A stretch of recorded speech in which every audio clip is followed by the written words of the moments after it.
Many know about slavery, but few discuss paper genocide. We did not all come from Africa, and most of us have Aboriginal roots that were stripped away due to reclassification and miseducation. As a native Black American and a member of the Muskogee Creek Nation, I understand the importance of tracing your lineage. If you want to learn how to trace your genealogy and apply for tribal citizenship, go to nativeblack.ancestry.com to schedule a consultation. They don't want you to remember this. You not no slave, you indigenous. Fuck how they painted them Indians. You went to war with the French and the British, man. Quite frankly, you was kings, Merovingians. They took the women and men, made them prisoners, raised up the children to worship their images, set up a lab to the genes and they mixed them, and this shit get way deeper than your pigment. All right. Gather round. Ladies and gentlemen, boys and girls, I've got an interesting broadcast in store for you this evening. Smash the like button on the way in, subscribe to the channel if you're new. Make sure to check out the website nativeblack.ancestry.com. I built it out with tons of genealogical resources for you to take advantage of. I've also launched my official course, the Hidden Heritage course. Make sure to check that out. Right now it's half off until the 1st of the month. This course is 2 years in the making and jam-packed with tons of historical context, the things that they will never teach you in school, to say the least. Now, this is going to be part 2. If you didn't check out part 1, go to my YouTube channel. You can check out the replay, but this right here is going to be part 2. Tonight's broadcast is something that the establishment never wanted to see. A white American and a native Black American sitting side by side, comparing family heritage and genealogy, tracing the roots that history tried to keep divided. See, in the early days of colonization, there was a name for this kind of union. Oh, yes. There was definitely a name for this kind of union, guys. This is something that they feared. This is something that they wish would never come to fruition. You see, when a white settler left the rigid rules of Europe behind and joined with the local tribes, adopted their customs, their families, their way of life, they called it going native. It terrified the colonial elite because it meant that the so-called civilized man had discovered a deeper civilization already here. And after situations like Bacon's Rebellion, when Black Indians and poor white settlers joined forces against the British hierarchy, well, that fear became policy. The rulers saw the danger of unity, and they wrote laws to make sure it would never happen again. That's where segregation came from, anti-miscegenation laws come from, right? This is the idea that Blacks couldn't marry whites and that the races had to stay divided. It was never about purity. It was about control. It was about stopping alliances that could topple an empire built on stolen land, enslaved labor. Come on, let's talk about it. But here we are, generations later, and the truth still finds a way to rise. When we compare our genealogies, we start to realize how many of our ancestors crossed those manufactured lines. How many families already lived as one before the laws of separation were even written. Tonight's conversation is a living demonstration of what they fear most. People coming together, comparing notes, realizing the lies that built this nation's racial hierarchy. Because when we trace our roots, honestly, we see that the lines they drew were illusions. So let's take a good look. Let's take a good look at what happens when a white American and a native Black American strip away the propaganda, the paper genocide, the generational brainwashing. What truths will surface when we stop letting the system tell us who we are and start listening to the records, to the land, to the ancestors instead? So stay tuned, because tonight we're not debating history, we're correcting it. Now, for you guys who aren't privy to the last broadcast, for those that are not privy to the man that I'm going to bring up for the second time on my platform, he's on YouTube. He's also on TikTok. He goes by the stage name Handsome History. And you know what? I think I've got a snapshot of his YouTube channel somewhere so I can give you guys a visual if you're seeking his content. Here he is. I tell people all the time, this is your favorite YouTuber's favorite YouTuber, okay? My two favorite YouTubers got to be UBTV and Handsome History. I mean, there's not even a close second. Not even. But let's go ahead and bring up the man of the hour. Coming from the back, to the front is Handsome History. How you doing, brother? Hey, good to be here, Mike. Thank you. Good Hey, stuff. I was hyping you up good, huh? Hype me up. You're getting nervous. No pressure. No, you good. So hey, before we get into comparing our family genealogy, let's just kind of put a nice capstone on our previous conversation. We were talking about how a lot of people have confusion over how Europeans were able to colonize the Americas, considering they were always outnumbered. But then you learn that they were coming over here, conducting reconnaissance, hostaging, kidnapping indigenous elites, forcing the conversion of many different tribes that would then spread out like a cancer and convert other indigenous communities. And then from there, we get racial reclassification, systematic segregation to keep the colonists away from the Indians. And what we were last touching on was the Reconstruction era, the Freedmen, things of that nature. So why don't we just round out our thoughts on the Freedmen? Can you explain to people what's the difference between, and I'm not sure if you even know the answer to this one. If not, I can fill in the gap. But are you familiar with the difference between freedmen of tribal territory and freedmen that remained in the Southeast? I don't know if I know the difference between that. I know right after the war, Congress tried to force the tribe with the territory, right, to take freedmen on. And there's a whole rejection of that. Didn't want to, dilute their equity. Didn't want. Well, of course, this is where you see the Native American. It kind of exposes the divide. They didn't want these type of, it's a whole that part I'm aware of. But I'm not exactly sure. What the different labels mean. Well, how's this? I believe that you are definitely a resident expert when it comes to, early stage of colonialism, especially, pre-Reconstruction era, but even, post-Reconstruction, during Reconstruction. So how about this? Let's share the workload a little bit. I'm going to enlighten the people on the freedmen of the tribal territory, the freedmen of the 5 civilized tribes, and then I'll pass the baton to you, and you can educate them about the freedmen who got reclassified by the Freedmen's Bureau. Sure. Yeah. Okay. Good. Perfect. Let's go ahead and jump on into it. Okay. Now, a good way to break this down, I do this for a lot of my clients during these one-on-one genealogy consultations I provide. Let me actually bring up a whiteboard real quick. Let me bring up a little whiteboard. And again, I'm not going to steal his thunder. I will touch ever so slightly on the freedmen in the Southeast, just to kind of draw a simple comparison, but he's really going to expound upon that much more than I am.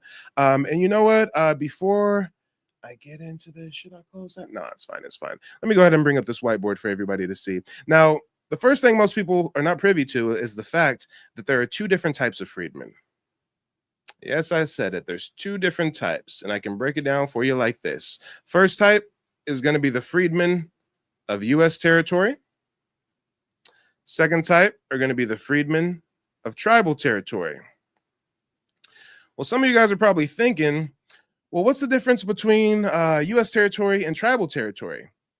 Geographically, not much. You might be in Louisiana, and some of the land is owned by the local indigenous tribe. The rest of the land is owned by the U.S. government. That's the difference between tribal territory, U.S. territory, for this example, right? Now let's start talking about some of the similarities between the freedmen of U.S. territory and the freedmen of tribal territory. First similarity, in U.S. territory, you did have some folks that were enslaved. And when they were freed, they're regarded as freedmen. Pretty self-explanatory. Nothing to see there, right? Same thing in tribal territory. You did have some folks that were enslaved. And when they got freed, they're regarded as freedmen. But here's the difference that most people don't understand. This is the nuance. In U.S. territory, there were also folks that were never enslaved, but they still get reclassified to freedmen. Perfect example. I had an elder lady hire me to trace her heritage a couple months ago. When I presented the results to her, I showed her a document where her ancestor had a labor contract negotiated through the Freedmen's Bureau. So this lady says to me, oh, Mike, my ancestor was a freedman, so he must have been a slave. Oh, and I see some people in the chat asking if there's a replay. There's not a replay. There's live TV, guys. Thank you for joining. She says to me, oh, my ancestor, he's a freedman, so he was a slave. I say, no. I then show her more documentation where her ancestors listed in the 1840 Louisiana census as a free person of color. Not only that, her ancestor owns plantations. Not only that, her ancestor owns slaves. But wait, there's more. I showed her the actual purchase agreement where her ancestor was purchasing slaves to grant them their freedom. It's called manumission. He would actually write in the contract, when this transaction is concluded, so and so is free and has the full protection of my family. But you see how she would assume that her ancestor was a slave because of this freedman classification. And guys, we had the same thing going on in tribal territory. You had Black Indigenous folks, free people of color who were never enslaved. But when it came time to sign up on the Dawes rolls, they still got reclassified as a freedman. You see how that works? Now, let's go a little bit deeper with this. We talked about some similarities. Now let's talk about some differences, shall we? Here's some noticeable differences. The freedmen in U.S. territory, the freedmen who remained in the Southeast, they were promised, they were owed 40 acres and a mule. Right, guys? Never got it. Freedmen of tribal territory, the freedmen who walked the Trail of Tears, went to Oklahoma. They were promised 160 acres of land per person. Some of them received it. Most of them got shorted and only received 40-acre land allotments. So to put it in simple terms, you can say the freedmen of tribal territory got their 40 acres, whereas the freedmen of U.S. territory did not. But here's the real comparison that we have to draw here. Whether you're talking about a freedman in U.S. territory or a freedman of tribal territory, these are both melanated indigenous people that are being systematically disenfranchised and racially reclassified. Here are the culprits. The freedmen in U.S. territory are being reclassified and systematically oppressed, wealth siphoned from the freedmen's bureau. I'm probably going to spell bureau wrong. That's one I really never have to spell. I definitely spelled that wrong. The Freedmen's Bureau. Also, the Freedmen's Bank. Right? The freedmen of tribal territory, they get disenfranchised, wealth siphoned from who? The Dawes Commission. Let's get into it. Handsome history. I know this is not your area of expertise. Nope. Do you know how the Dawes Rule was created? So I've just watched some videos on it. I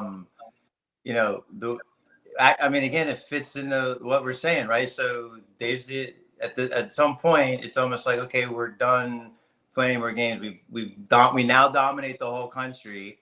So you're gonna either be forced to get onto a reservation, or we're gonna make you be a second. We're gonna be a Black citizen, and of course, we all know it's already going on by that point, right? Right. So it's like, the setup's there, and at the same time they got the temperance movement, so they finish off slavery, create all this havoc, and then they go after the freedmen in the Southeast, not on the reservations, who go where? To the lowlands and the swamps to keep doing their thing, which also includes moonshine that they're using as currency, which they've been doing forever. So what is the temperance movement? That the same churches that were the anti-slavery guys are now the temperance guys, and they're going, that's the next war on the American Indian, because they're still out here making money doing this thing. It's not getting taxed, yada yada. I mean, it explains why Congress actually wrote 2 amendments just to deal with this. I mean, think about it for a second. Like, what's the big deal? It's just liquor, and they just made it legal again forever. So most people don't know that the whole prohibition thing was an attack on us, because that was our methods of economy. That was our own economy outside of the U.S. It was your cryptocurrency, guys. You were literally doing your own currency system using the quality of the liquor and the size and all that. It's really fascinating. So it's like, well, that explains that too. Like, again, like, you keep going through. Finally, I'm at a point where I'm like, so the history of the United States is the history of the undoing and rollback of the American Indian civilization, just like point by point, or policy by policy, or geography by, county by county, however you want to look at it. It's like literally from taking the blueprint of our governmental structure. Many of the founding fathers were inspired by the Iroquois Confederacy, but right? Like inversing it though, like taking everything that's here, but being so culturally and somehow like opposed to everything about it, that everything has to be the opposite. So it's like, if you guys had real decentralized, like, rotational leadership. I've read up on it. We have abundance. We have abundance. There's no such thing as scarcity. Right. So So it's like, so you guys use the wetlands to work in a lot of your agriculture. They come in, you got to dry all that, and you got to clear you guys were horticulture was like, a lot of different crops. California had the same Every, thing, so they created thousands of dams in California to dam up the water. Yeah. right, I'm born and raised in California, mind you. Most of the recreational dams that are converted to lakes, they sit on top of indigenous settlements. It's sick, and you see that, and we're learning that about the Southeast too. So, they're doing stuff to just force people out. Yes, obviously this violence, but they're also like, at every step of the way, it's like however the civilization was doing it before, whether it's crops, whether it's just look at the towns, man. Like it's just everything. Like it's like we're gonna do this opposite. Like they use water, we're gonna concrete and do roads everywhere. You know what I mean? Like they use horses, we're gonna kill them almost to extinction. And like everything is, it's just interesting. Let's talk about extinction. One of the first trades that the British were doing over here was the fur trade. One day I was smoking a joint. I was just thinking to myself, I said, damn, you know what? Why did they have to come over? Do they not have fur in Europe? I looked it up. No, they hunted it all to extinction. Yeah, they keep doing it everywhere. So I've documented that, and I'll do a series on this. They did it with everybody knows the buffalo, but then the Florida panther, the black bears they ran down. I didn't know this. The turkey. Okay, but here's my favorite one: the sturgeon, the royal fish. These sturgeon were like hopping around the James River, the Mississippi, the Swanee River. They were caviar was like selling like gangbusters back there. To Mike's point, they'd already decimated it in England, and basically they couldn't kill. Like they were just raiding the cabinet here. Like it was just like, oh my God, they have everything, and we've already. It does come down to that. It starts looking like that's like what was going on. Like yeah. Then. Now, again, the reason why I was giving this comparison with the whole Freedmen thing is because most people have a misconception that the Dawes role was just like the tribes formally jotting down their tribal members. No, the Dawes role, the Dawes Commission is named after Henry Dawes. Who was Henry Dawes? A senator from Massachusetts. They essentially sent some white boy from Massachusetts to Oklahoma to pick and choose who's an Indian and who's not an Indian anymore. And can I time out real quick? There's a Dawes in the story about the assassination. Like he's an early Virginian name. There's a Dawes, like there's a Madison doing the dirty work. So these names, guys, do, and you really get into it, you'll see them come up maybe every 30 feet. And I'm telling you, that's not coincidence, man. Okay, they're coming out of these corporations. They're coming out of these like dynasties. They are. That's real stuff. Sorry, I just had to put that out there. But Dawes, you're fine. You're fine. That wasn't their first strike. Hold on just a second. You said something that really struck my interest here. I've never actually looked into how did his family come to the Americas. I never actually looked into the biography or the genealogy of Henry Dawes. I'm doing some preliminary research here. It looks like the Dawes family came from Kent, Suffolk, and Essex. It definitely is a prominent name. Many Dawes families in those areas were Puritan dissenters. There you go, man. So that means they're of Iberian. They're the Iberian guys kicked out in the late 1400s. That's that group, the Calvinists and the Huguenots, and they're raising Cain. Wait a minute. I hear you talk about Massachusetts Bay in your content. It says here, genealogical records indicate that Henry L. Dawes' line descends from William Dawes, born 1605 in England. He immigrated to Massachusetts Bay around 1635, likely during the early wave of Puritan migration led by John Winthrop. Right. And who did he marry when he was in New England and continue his line? Yeah, he married an Indian. I guarantee you, like, this is where it gets crazy bizarre. So who's the Dawes guy? Yeah, I mean, it's hard to start thinking this way, but you're like, you mean we could potentially have a situation where our own bloodlines are being used against us? Well, that's what these guys do. That's what they were doing. The British did that over in India. They did the same process. It's like, the process is you grab the elite children, like, and this is real stuff. This is like, with intent. It's not like, they figured it out as they went along.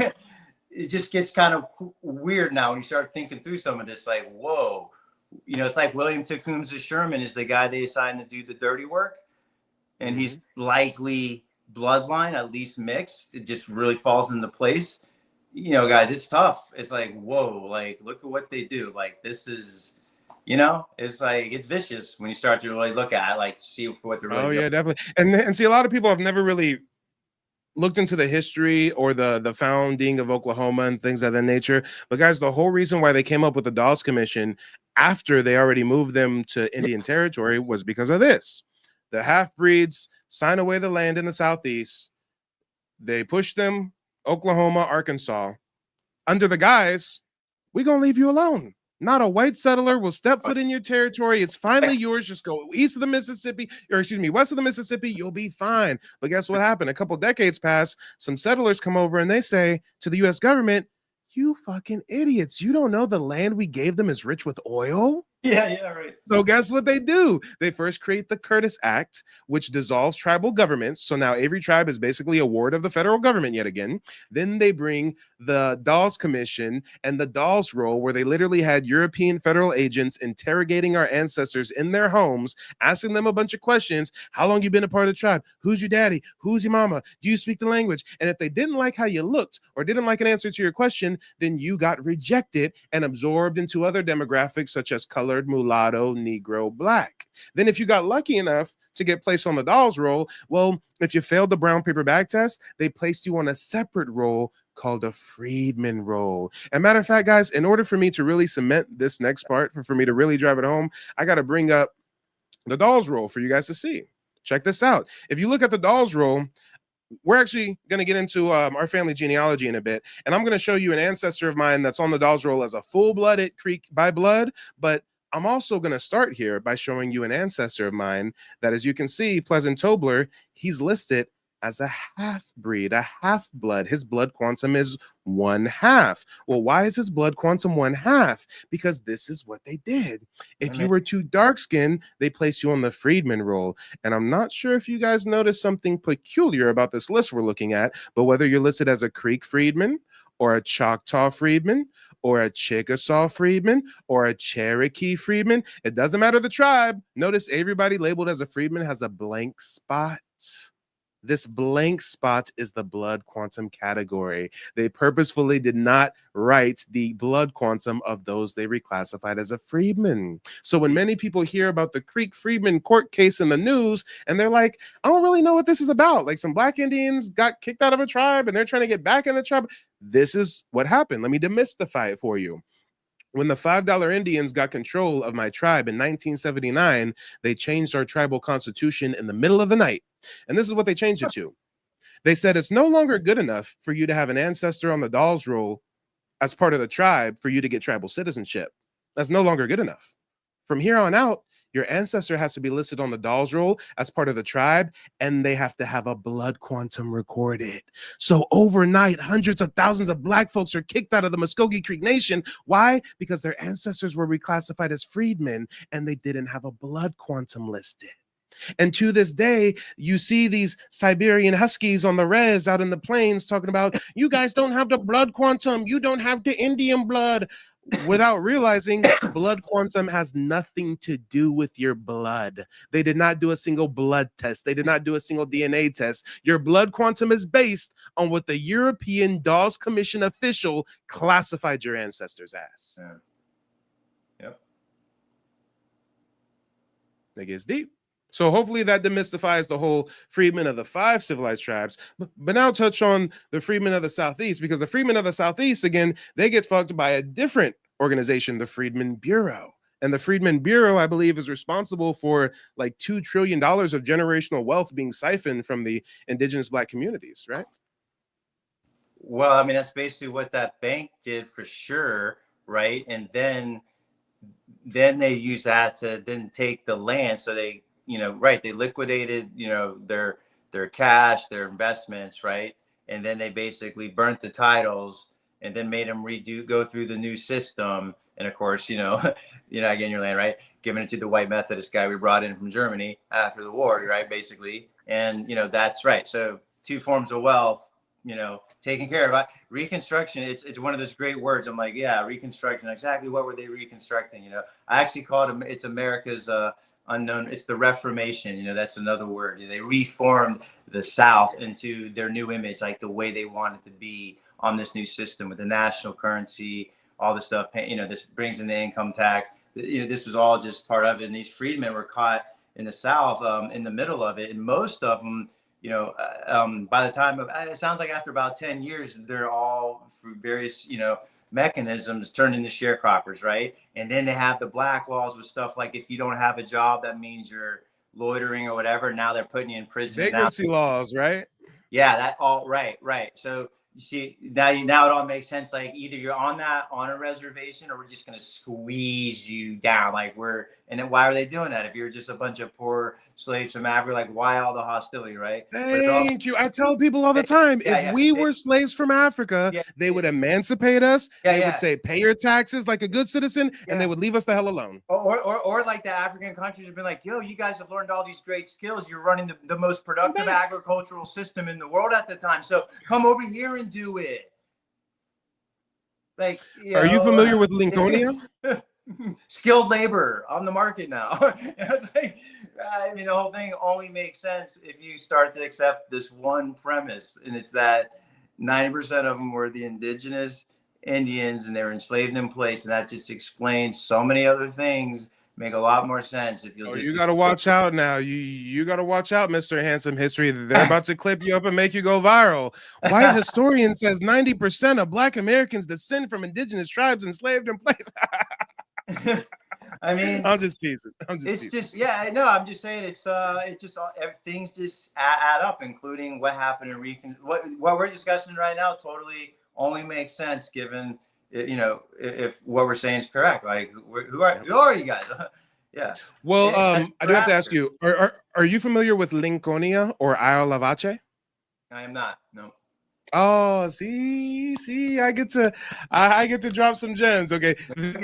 My biggest joy on this earth is bringing new information to people, right? So this goes into the whole North good, South bad narrative, right? Abraham Lincoln did not give a damn about Black people. He's on record many a time saying if he can end the war and not free a single slave, he would. Matter of fact, you guys have to remember, when he issued the Emancipation Proclamation in 1863, he did not emancipate everybody in America. He specifically went after slaves held by Confederate states, neighboring states, border states, the North. If they still had slaves, they can keep them. He wasn't worried about it.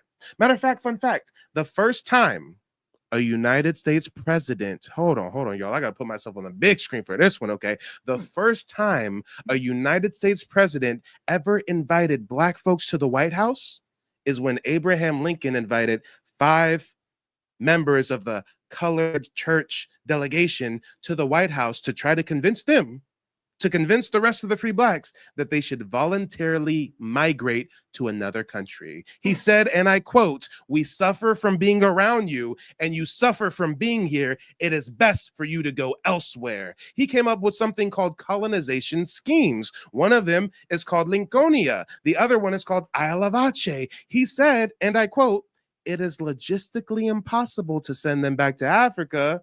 Now you have to wonder, if in the mid 1800s it's logistically impossible to send us to Africa, how the hell did they ship millions over here in the 1700s? Okay.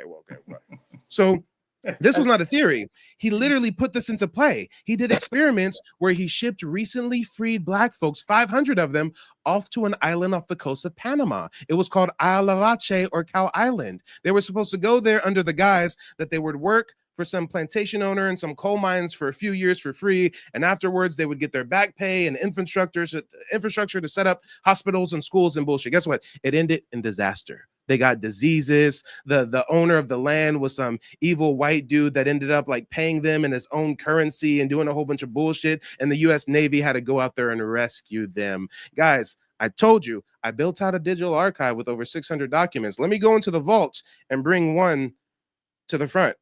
Rochester, January 22nd, 1852. This is Frederick Douglass's own newspaper, the North Star, I believe it was called. And he's talking about Lincoln's colonization scheme. Fun fact, when Lincoln invited those black folks to the White House to convince them to convince other blacks to go somewhere else, Frederick Douglass was not invited. Why? Because this is how Frederick Douglass spoke about Lincoln's schemes. He says, and I quote, "There is no sentiment more universally entertained, nor more firmly held by the free colored people of the United States than that this is their own, their native land, and that here, for good or for evil, their destiny is to be wrought out. Identified with the entire history of the American people, going back more than 200 years, this sentiment is natural and praiseworthy. There is not now, there never has been, and we think there never will be any general desire on the part of our people to immigrate from this land to any other, and least of all, to the wilds of Africa." So if we're from Africa, why is this the sentiment our ancestors had towards Africa? Yep. But wait, there's more. In the archive, I got another newspaper clipping somewhere. This is from a black doctor, J.R. Hawkins. I think this is early 1900s. Let me see if I can find this one real quick. I know I got to highlight it somewhere. I'm speed reading, y'all. Bear with me. Bear with me. So many receipts.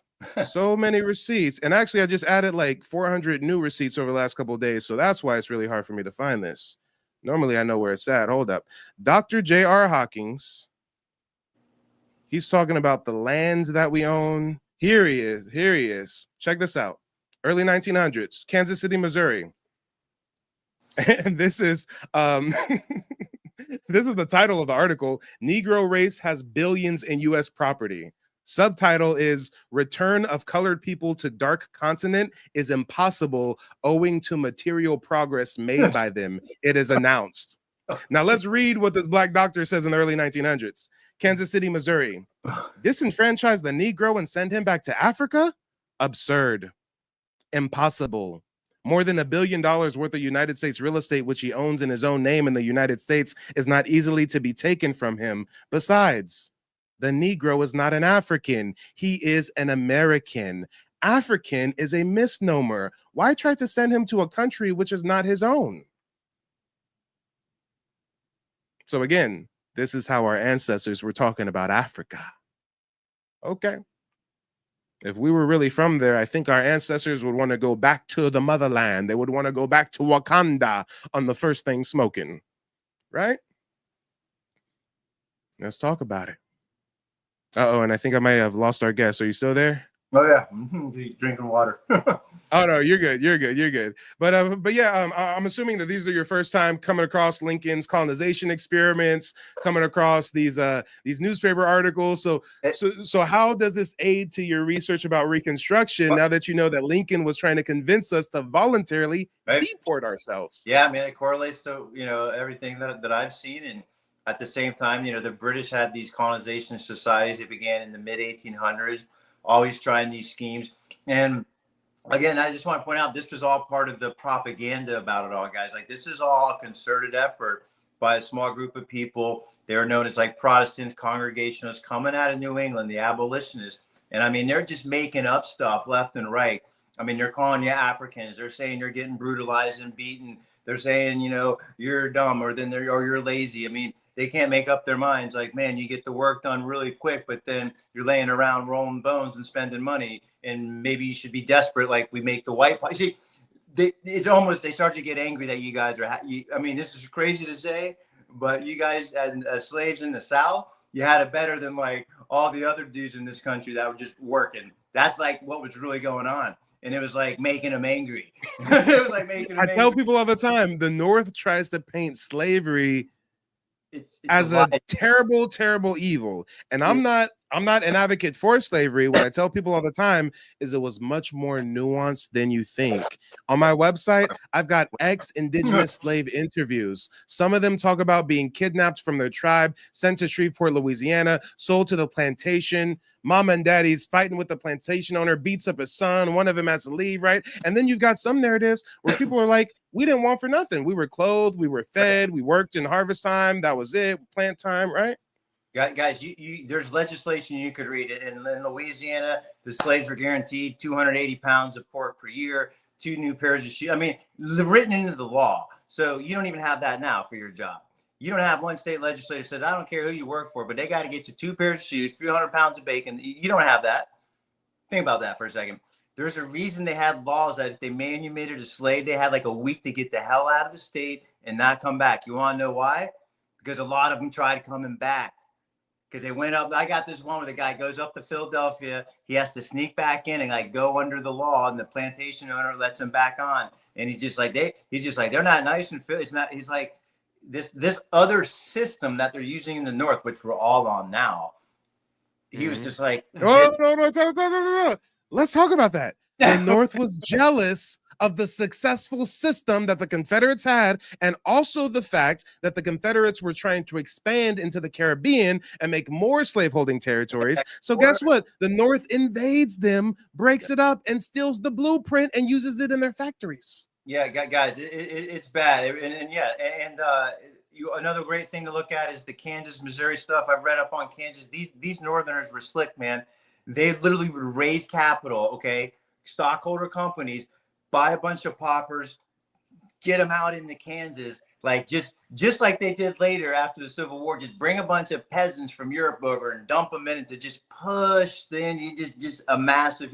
And you're like, oh, everybody wanted slavery, including the working guy, because the working guy's like, I want that deal. I don't want that deal they have in the Northeast. So every time they allowed it to just become a vote, they always went slaves. And when he says the working guy, he's saying that European workers were jealous of slaves because they had to work harder than the slaves. The slaves were getting clothed and fed and consistent employment. And guys, slavery is more nuanced than they tell you. In some situations, our ancestors are making money. They're allowed to have certain acreage of the land to cultivate their own crops and sell it at the market. Some of them contract out their labor. They leave the plantation, go work for someone else, and give a little tax to their master, right? Yeah. Guys, it's basically feudalism. They were still on the feudal system. So to get a sense of it, you can go read about medieval guilds and the medieval manners, and it's really peasants, like that. serfs, Yeah, and of course they've lied to us about that. Like they tell us, oh, everything was horrible until the Puritans came in and all this capitalism, and it was communal sharing. It was like everybody was born. And for anybody that doubts what we're saying, you gotta realize another thing.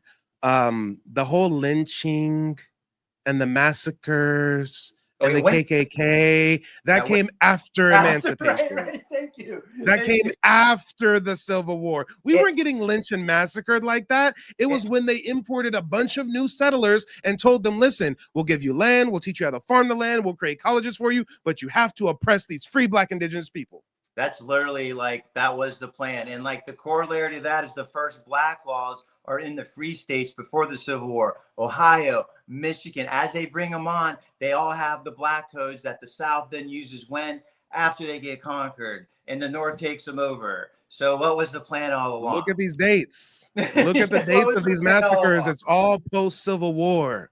Vicksburg, 1834, Tulsa, 1921, Theodukes, 1886, New Orleans, 1866. We weren't getting lynched and massacred until after freedom, after the North came to town and brought their buddies with them. Man, you nailed it. And also the next thing on that, right, is why did they need to set you guys up in these missionary schools and convert you? I thought you were from Africa, and I've been like, it just proves the point that you guys were still practicing, like you weren't even practicing Christianity, really. So think about that for a second. Like they've hidden that as well, or else why do they need to, after the fact, like you see what's going on here? That you weren't even really speaking much. Of course, you're probably still speaking the Hebrew. Like the whole thing starts to add up more. Like, oh, right. Like what? I thought you guys got Christianized, hundreds of years, the whole thing, but not these slaves. And most of us don't understand the reason why some of us can't rid ourselves of Christianity is because it's rooted in our ancient indigenous spiritual system. They took it, flipped it upside down, and bastardized it. We already had the cross. We already had crosses. It represents the four directions. Yes. Yeah. I mean, everything got, oh man, that's a whole nother. We already had a great father who we thought breathed life into people. Guys, Virginia, the colony of Virginia, which was like everything, including even New England at the beginning, that's named after Virgo, after your goddess mother of fertility. Like, so they literally were like, you imagine they're approaching Chief Powhatan and they're like, oh, you're like the Virgo. And we have a mother, we have that. You see what they're doing? They're like, we have something similar. This is This is version 2.0, guys. Like, Yeah. it's not really that We're deep, sent guys. from It's not your that God to tell you you're following the old ways and this is the new way. Yes, it's like And the guess New what? Testament. The person who's telling you this, who's converting you, is being nice to you while their other friend is trying to kill you. So you're going to go with Get the your good land cop. through marriage, or the game is on, man. These guys have done it before. They did it in Europe. They did it. So they're coming in, and this is all part of the plan. They know, hey, it's going to take 20 years, but we'll marry enough to get some land going. We'll hostage enough to have some of their 40 years after that, they won't even think of themselves as Indians. You know, like they've done it before. Nobody thinks they're a pagan from Europe anymore. Nobody identifies as pagan. Do you think they killed all of them, or did they do the same thing? It's all that's, see what I mean? It was already happening before it even got here. Exact same processes. It's wild. Absolutely. Most people don't get it. Most people. Well, hey, before we continue in the conversation, I want to allow the audience to ask any questions they have of you, since a lot of them are discovering you for the first time. Again, if you guys are watching on TikTok, you can find him on TikTok, Handsome History. If you're looking for him on YouTube, he's under the same stage name, Handsome History. I believe he has the same icon on YouTube and TikTok, so he should be easy to find.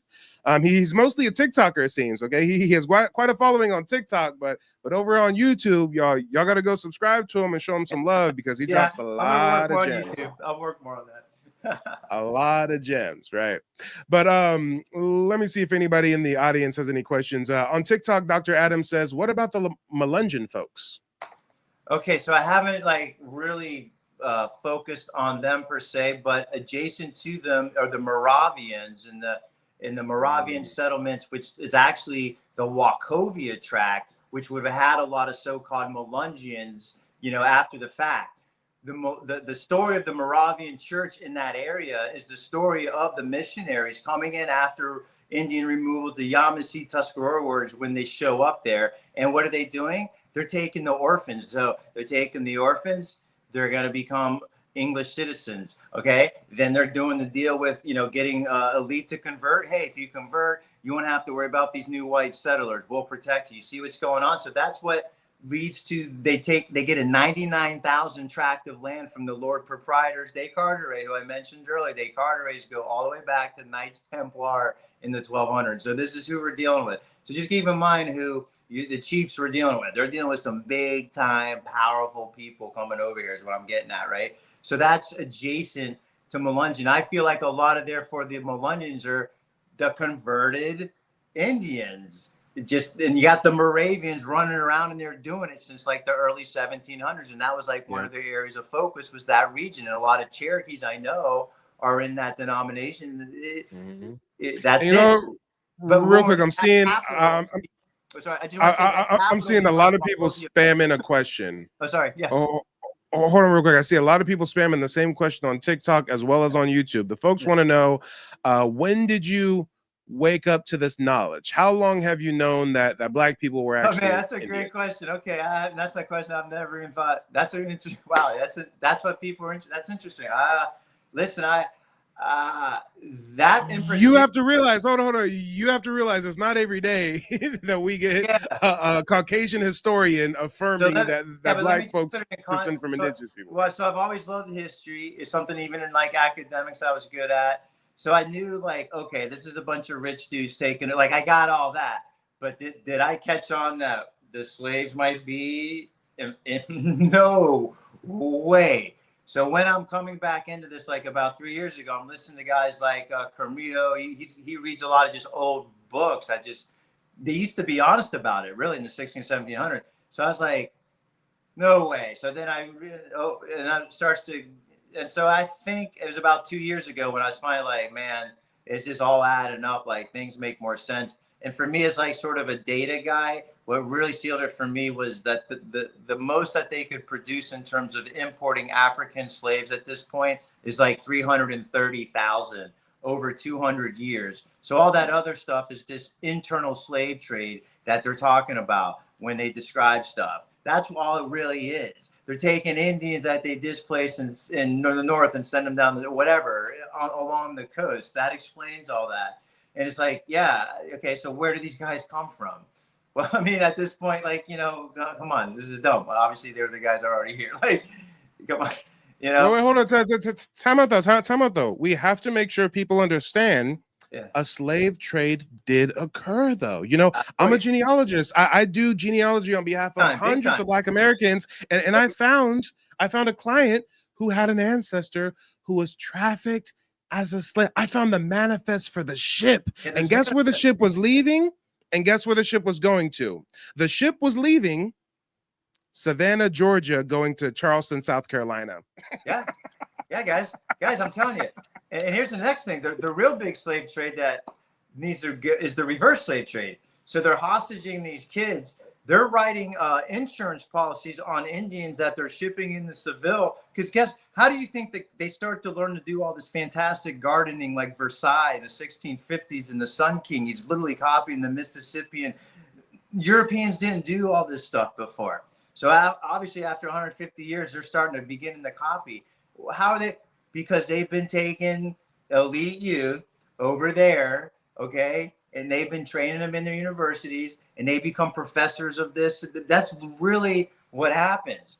That's why I'm convinced. That's why you see the Renaissance, Cabal, all this stuff happens only after the Europeans spend a little bit of The time Europeans over here. discover so much advanced agriculture, architecture, mathematics, Freemasonic lodges, all this stuff. Napoleon discovers the Egyptian pyramids, all Yeah. after being up and down the Mississippi River Valley. Like, yeah, and I haven't, so I can't like say 98%. All I can say is it's really looking to me like, right, like Da Vinci, like who are these guys? Where is this knowledge all of a sudden really coming from, right? And I think they're taking it and they have to like re-encode it for their own group, right? And then that this is what goes on. But once you so that prove, not to prove, but I'll just say this: there are corporate documents, guys, where European banks are writing key person insurance on the reverse slave trade on indigenous Indians because they've already coded them by job code over the previous century. They've been getting all this information on all your roots, on all your they had it down. All right. And if this guy was like a root guy or medicinal guy, they wrote an insurance in case he got sick on the boat and died. You guys were super valuable cargo. And it's proven by the way the corporations were accounting for you. It's wild. And it's just like, dude, you can't. And then what they would do is they had to hide you as coming from the Americas. Because remember, you're the people of God a lot of times. They kept changing the rules, right? How they're going to treat you. But there were certain times where it's like, well, you can't enslave it. So guess what? Hold on, real quick. It's funny that you say we were people in God because most people don't understand. Yeah, the Indios, that's where the term Indian comes from. It wasn't because Columbus thought he was in India. It's because they called us una de los indios, people in God. Right. And again, I just want to tell people, if you're not in the history that much, people have been really smart like we are today for a long, long time. So anytime you're hearing something like Christopher Columbus showed up and didn't know where he was, you just can't believe that. Like, he's an expert admiral, guys. So, those, just so you understand, like the world has been run very complicated the way we run it now for like thousands of years. Okay. It really has been. They've been accounting for everything. And it gets deep, and it only gets deeper. I mean, a lot of people in the chat are asking about Moors and stuff. I mean, he took Moorish vassals with him to lead him to the new world. The year he set sail, the Alhambra edict, kicking the Jews and the Moors out, right? But who are these Iberians that know how to speak with the Indians? Maybe the reverse slave trade's already occurred, and what he's actually bringing back is, these are all converted Indians that have a Spanish name, and they're Catholic, and they're bringing them back, and they're speaking to their people. Doesn't that make more sense? That's why the European factions. Come on. That's why the European factions would call some of the indigenous people blackamoors or say they looked like Moors. My tribe, the Creek, we're actually known in our tribal regalia to wear like copying you guys with the like turbans and things of that nature. Yeah. Turbans. And people think that comes from the Middle East. Nah. Right. It's all, I mean, I want to say 100% reversed, but it's incredible to me how much is literally, I believe, the facts, the most accurate understanding of reality is what I'll call the truth, right? I think this is a way more accurate way to understand what really happened than what we are told. And it's almost always like you got to reverse what they're saying. It's that wild, but that's the pattern. But yeah, again, that doesn't you see that here's the reverse slave trade? Like, how do you account for this? How do you account for their writing insurance on you guys? How do you account for all this new knowledge starts coming out into Europe? Louis the 14th, the Sun King, Versailles, like that's all copying Natchez Sun King ritual. It's wild. So what's going on? And you guys have to change your perspective and realize we were not living in teepees, roaming with the buffalo, scalping people. That was the plains natives that migrated from Asia. That's what Mongolians do. They roam with the animals and move with the seasons. We had Tangrism is Mongolian. Yeah, Thunderbird's Mongolian. That's all. You see that in the comics. We had agriculture, we had civilization, we had mounds, earthen pyramids. They said that our cities rivaled London. Guys, yes. And I don't focus on this, but when I'm doing my readings, I'm telling you guys, I come across stuff where the Jesuit missionaries talking about castles in Quebec in like 1720, and there's only 20 Jesuits there, guys. So who built the castle? So they actually will reveal a lot in passing in some of these older books, but they're not going to. You said something. Paragraph pointing it out. You said something in a recent video. You said something about how they basically bought a college or a building from a local indigenous tribe and used that as a conversion center, right? That happens in Virginia. It's either William and Mary, or it's one of those colleges, because it literally says like we're putting together the funds to purchase the 11,000 acre estate to put our hostage. So they're discussing, do we want to put them in our universities in England and hostage them their whole lives? Oh, you know what? It's cheaper, and it might be a little better with the Indian nobles if they have their children around, they can come visit. So we'll go ahead and buy.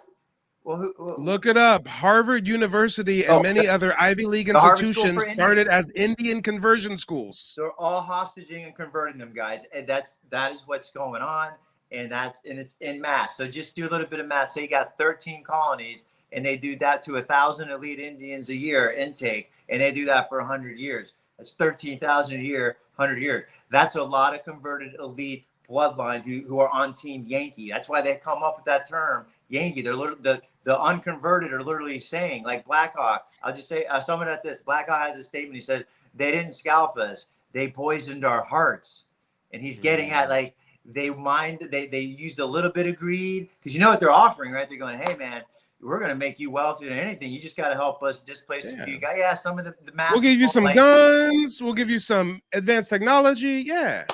It's almost like, oh my God, this is like right out of the Bible. Like, what in the hell is going? Like I start thinking, did they write this up? Is this the script? You know, am I like, you know, like what is this? You know, yeah. Like I'm offering you all the, you know, you have to know that had to be the type of conversations they're having with them, right? And they're saying, oh, by the way. They asked Powhatan's son. Powhatan asked his son, I told you to count the number of people. How are they? Why didn't you count them? Where's the notch stick? And he's like, there's too many for the notch. He says, what do you mean? He says, they are like locusts.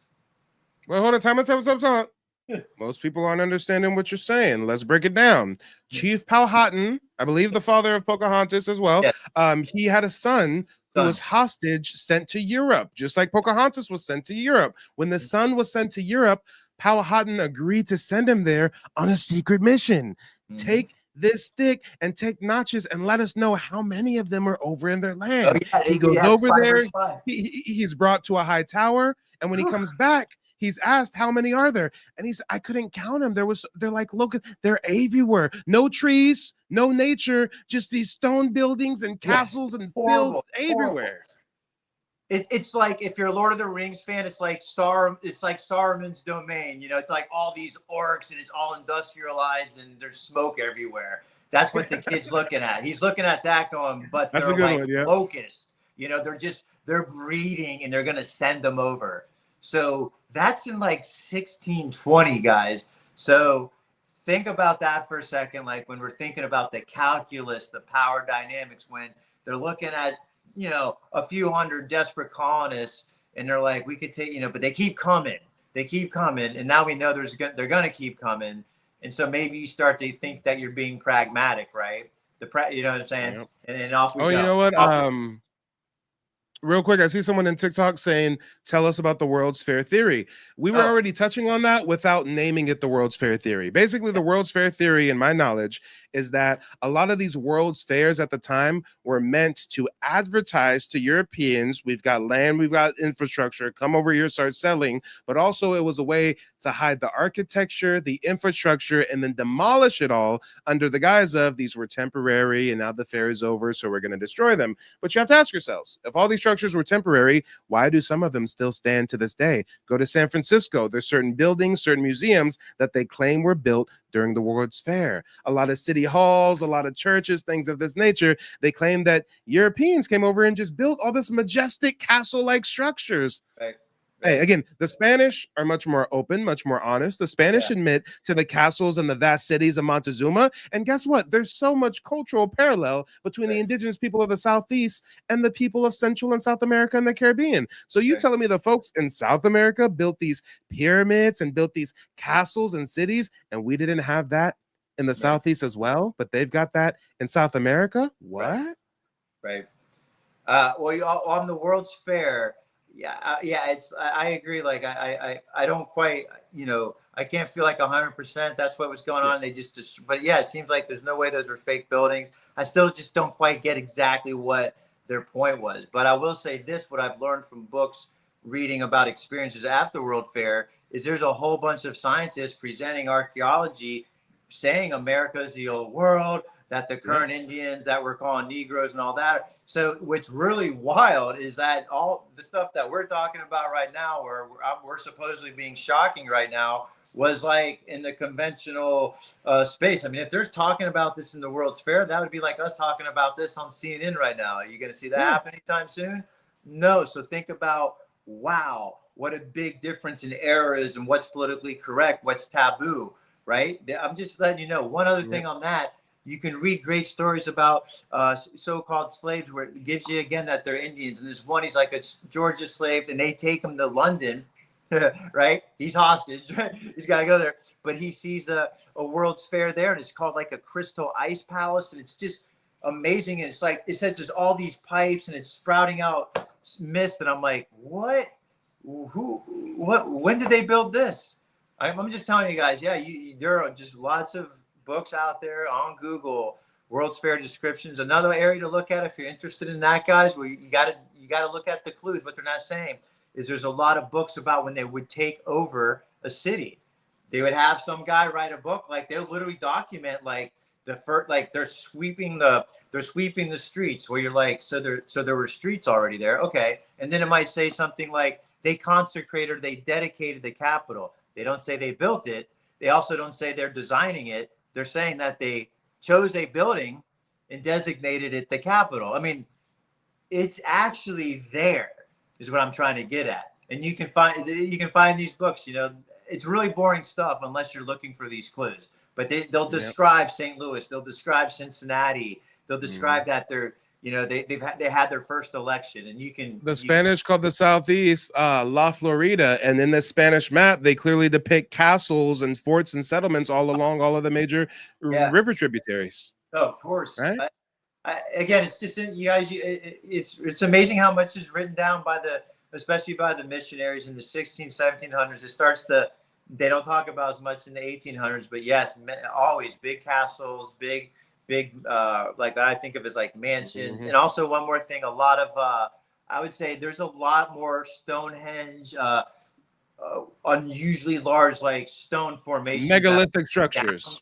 It's like kind of weird. It's like, whoa, I didn't know that. Like, what are we getting at? That they hold on. I'm looking at the time. I try to keep these under 59 minutes. Are you available for maybe 30-40 more minutes just to close out our conversation on the next broadcast? People have questions and stuff. I love talking about it. Okay, perfect. I already sent you an email with the new link. Guys, don't go anywhere. When this broadcast ends, it's going to push you into the next one. We'll be right back. And make sure to check them out on YouTube and TikTok. Handsome History. They don't want you to remember this. You not no slave, you indigenous. Fuck how they painted them Indians. You went to war with the French and the British men. Quite frankly, you was kings Merovingians. They took the women and men, made them prisoners. Raised up the children to worship their images. Set up a lab to the genes and they mixed them. And this shit get way deeper than your pigment.